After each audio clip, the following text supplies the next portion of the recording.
in the food forest. It's hard to believe that 5 years ago this was all grass, and I decided to plant these trees, and now they're so much bigger than me, and they are bearing lots of beautiful fruits. And honestly, when I'm traveling and I'm overseas, I miss these guys. I think of them. I miss them more than people, but don't tell anyone that. Look at this moringa. Now, this looks messy. Yes, I fully agree. This looks messy. There's treasures to be had. There's a new pineapple sprouting here.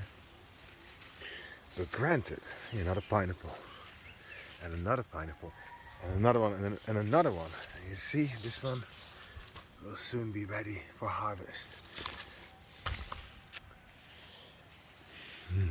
Sugar cane.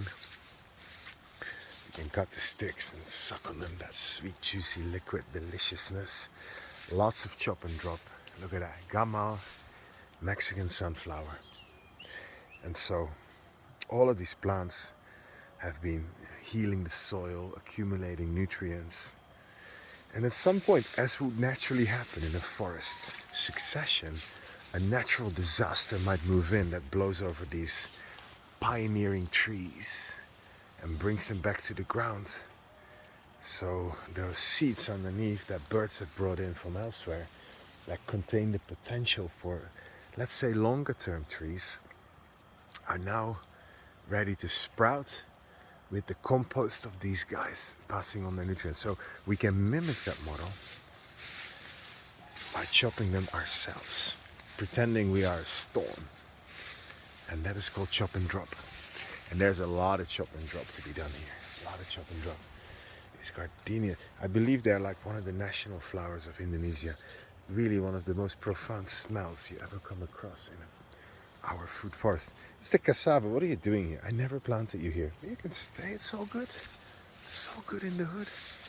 Some kind of lemon tree, tangerine, I don't know. An avocado that sprouted from the seed of the fruit that we ate. Of course, there is bananas in abundance. You see, bananas in abundance. Now, shall we brave it? Now we're risking snakes, but if we are making just a little sound, trembling the ground, let me just find. These are those little Mexican sunflowers, very simple little flowers. I called you simple, like some people. It's very simple. Simple is not bad.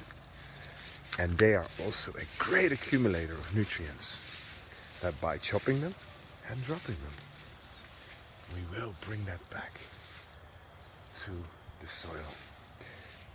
Grasses are not just grasses, are various types of medicinal plants.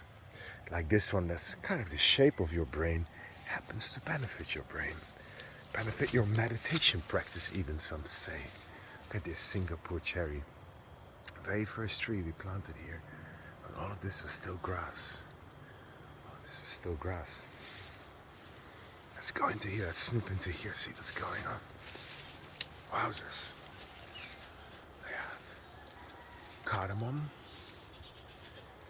A very beautiful mulberry. And we're coming into a citrus section. I forgot the name of this fruit tree, but it's reaching for the canopy. It should be producing some fruit. So now it's wet season, you see. Usually when the wet season ends, who knows when that is, because the climate is a little bit upside down. That's when the fruit can come back in. We had a very wet season. Very wet season. And I see that this kind of climate doesn't really support the citrus trees that we envisioned here. And so nature might just be naturally putting an end to them and replacing them with bananas, which are way more suitable with the current rainfall in this area. And perhaps the soil was always holding too much water. Anyway, let's move on. Let's not get stuck in speculations. Let's keep allowing nature to guide us. Just by being here, I recommend you go into nature. You go into a childlike brainwave. That's what I'm on now. Childlike brainwaves that naturally happen.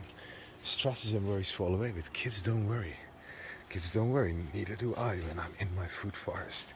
I got food to eat, coconuts to drink, and all of the world problems don't really seem to matter. Right here, right now, in this abundance of the natural world. Look at that. Oosh, look at this beautiful butterfly. Look, they're dancing together. They're not clinging on to each other. I observe these butterfly couples. They come and go their own way. They come back together. This spider has been working away here. Oh, look at this area. It's stunning now. It used to be our wetland. Wow, the heavy rain has knocked it over. But there are all these beautiful birds of paradise. Type of flowers. I don't think they're an actual bird of paradise.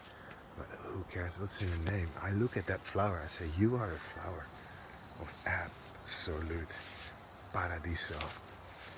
Little birth, the birth of what seems to be a banana. But it's not, but I'm sure they are family. Yeah, but that's a banana. That is a banana that Papa gets to eat. Now we go deeper, deeper, deeper. Can you imagine? This was all grass. Guys, I've grown my own jungle. And when I say I didn't grow the jungle.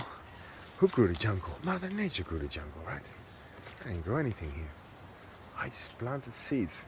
Just how I treat people. Give you an idea. It's up to you what you do with them, but if you want to create paradise, you might want to start doing this, that, and the other. Best I can do for you, plant seeds in your heart.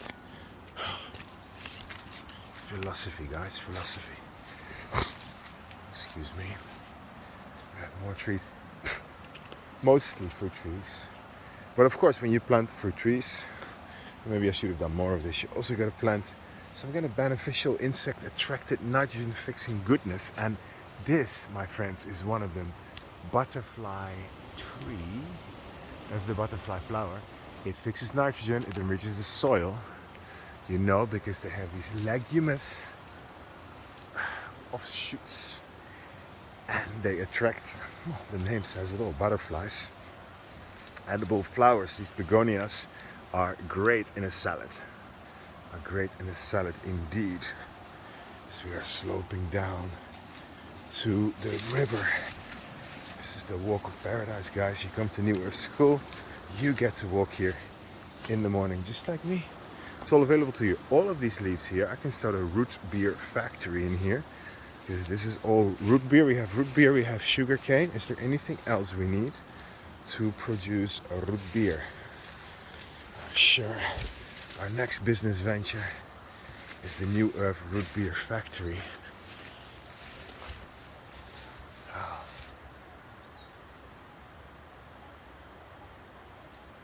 Look at that.